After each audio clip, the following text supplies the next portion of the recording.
Hello, I'm Dave G, and welcome to Jackass. No, not quite, but tonight we are going to be taking a look at the brand new Jackass Forever on the Popcorn Conspiracy, and joining me, as usual, is my co-host. Hello, everybody. I'm Kyle. And yeah, we're going to take a look at Jackass Forever, which came out in Australia with no media screening. Now, read into that what you want. The given excuse was that it was because of COVID, and a couple of distributors here in Australia are still not doing media screenings at the moment for their films. But yeah, we both went along and checked out Jackass Forever, which is a kind of anniversary and a farewell all in one for the Jackass crew. And it's really difficult to talk about a plot for Jackass Forever because, as fans of Jackass will know, there's no real plot. It's basically these guys celebrating their careers with what they're calling a great big finale and supposedly going bigger and better than ever. So, mate, let's just jump straight into it, seeing it's kind of difficult to review Jackass, but you're a Jackass fan, I know that. What did you think of Jackass Forever? I quite enjoyed it, and as you say, yeah, I've been a fan of Jackass and CKY, the series that was kind of the precursor to Jackass. I've been a fan of that since high school, and so I was excited that there was actually going to be another Jackass movie since the last one came out like 10 years ago. I know that there's been the Bad Grandpa and a couple of little things here and there, a couple of Jackass imitation series going around. But I was excited to see like another movie, like because I know that these guys they're still up and about. Well, most of them are, but like there's something about the physical slapstick comedy that these movies are all about, which I can't help but enjoy it. You know, like the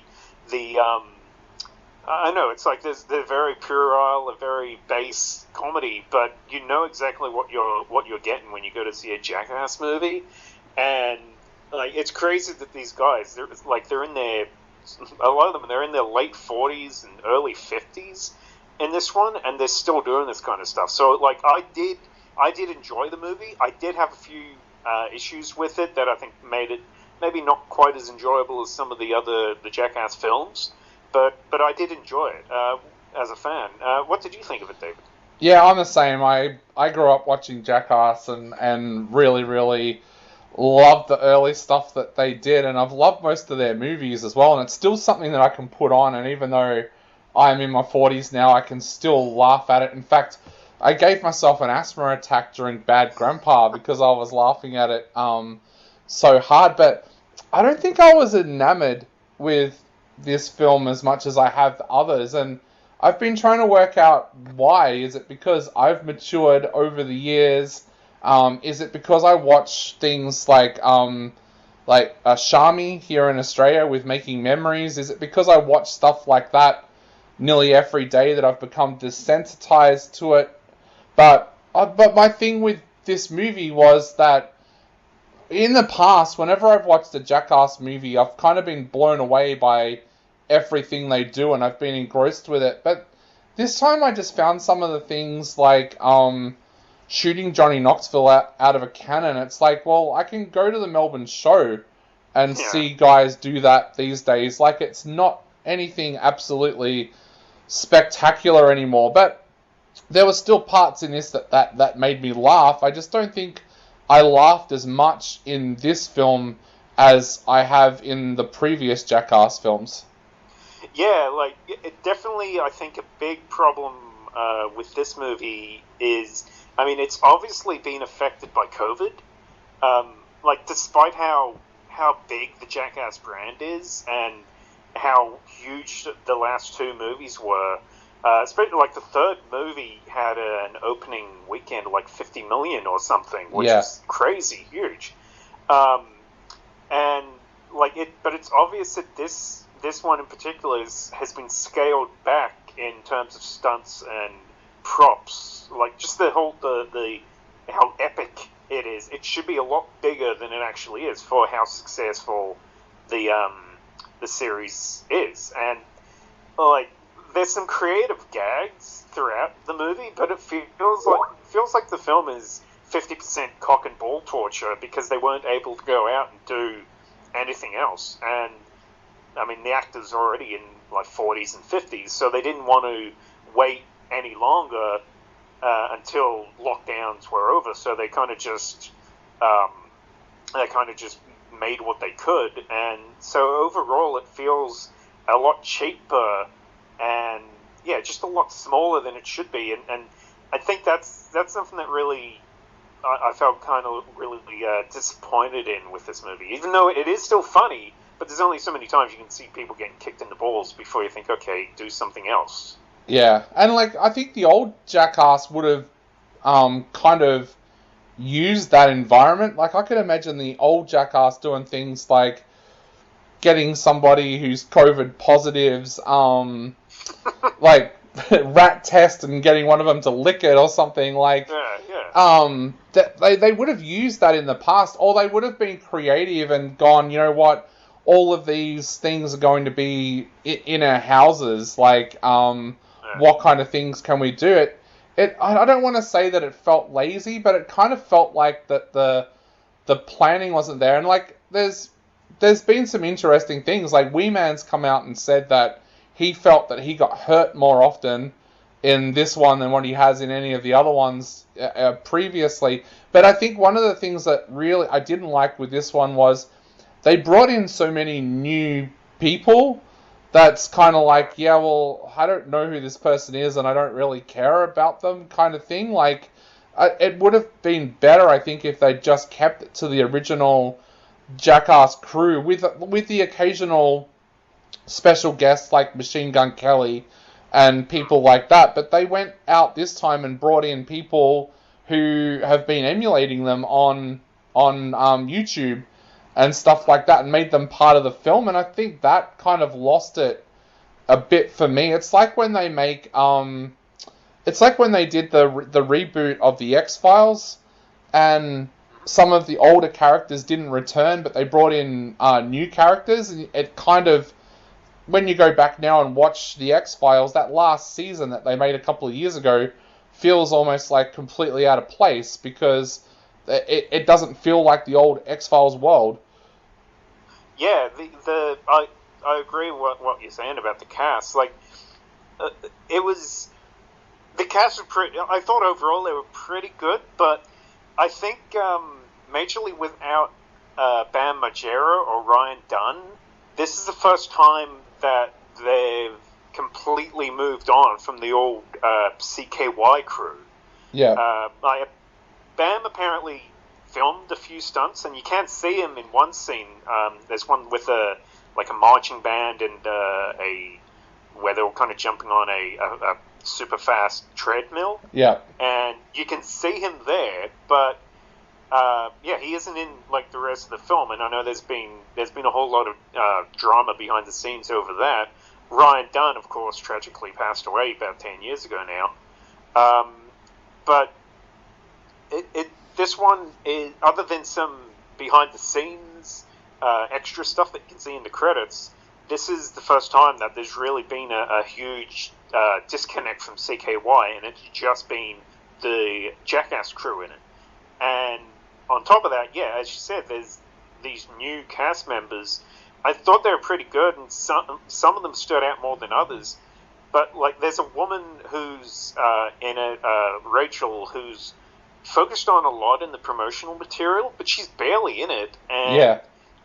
The stunts that they have her doing are really just kind of boring. Yeah. And yeah, like, there's another new cast member who's overshadowed by his own father. So yeah. He seems, that's kind of disappointing as well. Personally, I think I don't know. I think that maybe if they had wanted to do kind of like a next generation kind of thing, which I could see them maybe doing with this movie, like I think that had COVID not hit, then they might have been able to focus more on young 20 or 30 somethings that had grown up watching Jackass and CKY, and it inspired them to go out and do their own thing. And I think that would have been a good basis for this movie being like a 20th anniversary kind of deal. But things being what they are, they only have like 3 or 4 new people, and there wasn't real, and they're kind of, they're used in such a way that if they weren't there, you wouldn't really miss them. You know, like there already is a fat guy, there already is this wacky guy who gets kicked in the balls. You know, the as you say, the original cast of Jackass, like we already like them. We kind of where it's cool to see them and see Steve-O doing these kind of stunts again. It's cool to see Johnny Knoxville doing these kind of stunts again. But these new guys, we don't really know them, and we're not really given a reason to think, oh wow, these guys are insane. You know, these guys are crazy. There's just nothing there that really for you to grab onto as a fan of the franchise. Exactly, and you're gonna get the same laughs even without them as well. Like, doesn't matter whether or not it's a new guy and his dad with a thing strapped to them with a spider going between them. You're gonna laugh whether that's them or whether that's Steve-O or Johnny Knoxville, but you're also going, what is gonna add if it is those two is that you're going to have people like you and I that have grown up watching it having a better appreciation for it. Because I'll be honest, I found myself not tuning out, but like becoming disinterested in the stunts that didn't feature the guys that like I grew up with. Like I freaking idolized Johnny Knoxville and Wee Man when I was a teenager. Like I used to go and jump off my parents' garage roof, yeah, my mates and I, it's really stupid, and if you're listening to this at home, don't try any of this stuff. We used to, like, put rubbish and stuff underneath my friend's garage and just jump off the roof, like, into the garbage, like, to emulate them and see, like, what it would feel like kind of thing. And it's like, I don't know, it felt like I didn't get the same feelings from watching new people do the stuff than I would of like if it was Wee Man and Johnny Knoxville in a horse suit running down a slippery dip kind of thing. Like it felt different. Yeah, I think that's it's kind of like the two problems that this movie has. Like it's got less people in it because Ryan Dunn's passed away, Bam Margera's not in it. The whole connection to CKY and the original crew was through Bam Margera and Ryan Dunn. They're not in the film. Phil Margera is not in the film. Don Vito's not in the film. Like there's less characters, and the people that there's less like legacy characters, I guess you would call them, and the people that they've added, they don't blow me away at all, you know. So yeah, you just can't, for the sake of being like a 20th anniversary movie, it's kind of it while watching it, it kind of makes you think of the people that aren't there. Yeah. And then on top of that, the fact that it does seem like a lot of it might have been, I don't know, a lot of it seems like it may have been just filmed on, I don't know, some producer's ranch. Yeah. You know, like they haven't been able to do a lot of the traveling. They haven't been able to go international like they were in a lot of the other movies. They were able to go and do stuff in Tokyo or like mess with crowds in different countries. They weren't able to do any of that this time because of COVID, and that really kind of brings overall kind of brings the enjoyment of the movie down.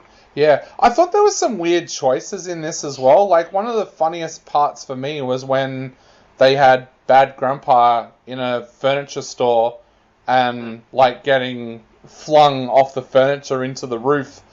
And it, like, they know that character gets a lot of laughs. I don't know why they didn't do more with those kinds of characters that have got laughs. And also, one of the other ones that had me kind of wondering as well was when they're doing what they call the cup test. They got a female softball pitcher to pitch a softball into the cup. Now, anyone that knows anything about sport will know that a softball pitcher is nowhere near as fast as a baseball pitcher. So it made me wonder why they went with a softball pitcher when they could have got like a baseball pitcher and the ball would have been twice as fast.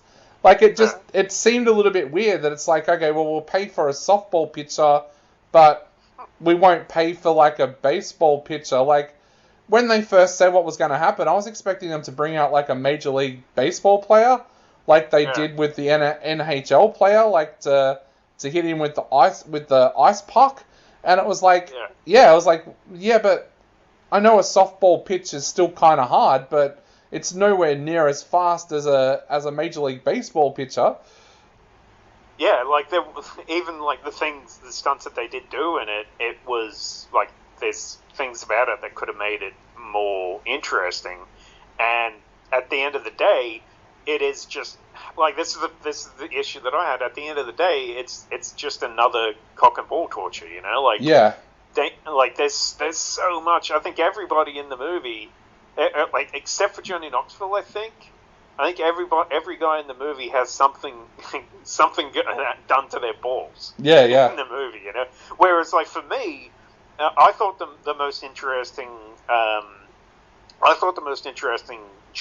Gag in the movie was the Silence of the Lambs one, which was in a like a blacked out room with they make the characters think that they're getting attacked by a snake in an all black room while you're watching it through night vision goggles, you know. Yep. And like that, I thought that was the most.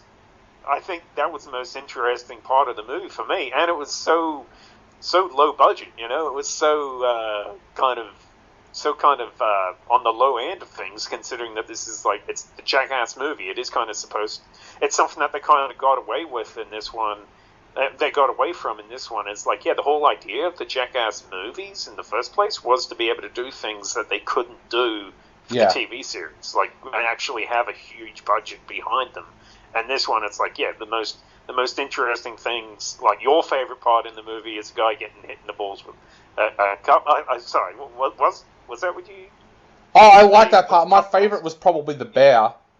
The bear. Oh yeah. Like that as well. Like that was another thing. It was like, they just seemed kind of like lower end things, and like even though they are our favorite parts and they are funny, like the movie is still funny. It just feels to me that was a big problem with it. I think just the whole COVID thing really did drag the movie down a lot. That poor guy's expression when that bear came into the room was just absolutely priceless.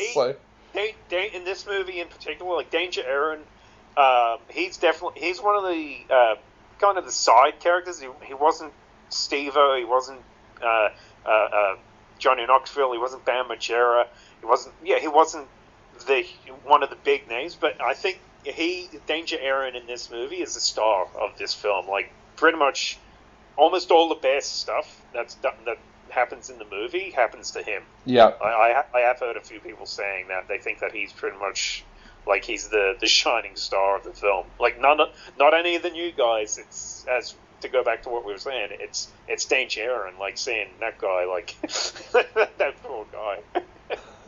Well, mate, I guess to wrap up, what are you going to give this 1 out of 5? I know it's kind of difficult to rate a Jackass movie the same way as you rate a normal movie, but what do you rate this one? Like, what are you going to give it? This one, I'm going to give this one a 3.5 out of 5 for my enjoyment of it. It's still a hilarious movie, and if you're a fan of Jackass, you're going to have fun with it.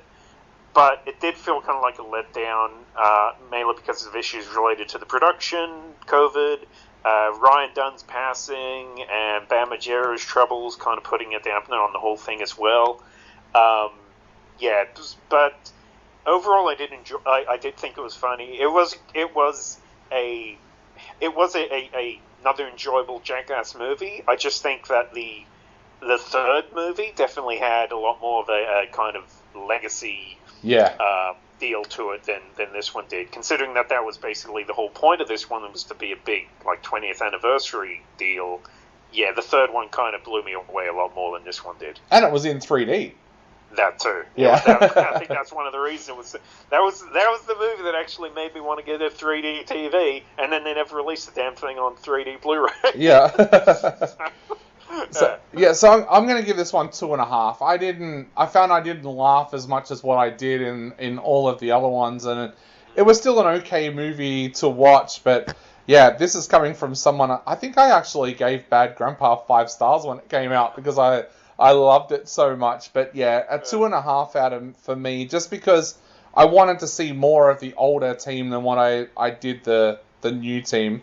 So that's it for this episode of the Popcorn Conspiracy. Kyle gave Jackass Forever 3.5. I gave it 2.5. But go along, check it out. Let us know what you think. And for everybody out there now, you can hear this podcast on just about every streaming platform that's out there, including Spotify, iHeartRadio. So go and check it out on any of those streaming platforms. It'll be a little bit easier for you to listen to. But for now, I've been Dave G. And I've been Kyle. And we'll be back soon with another episode of the Popcorn Conspiracy.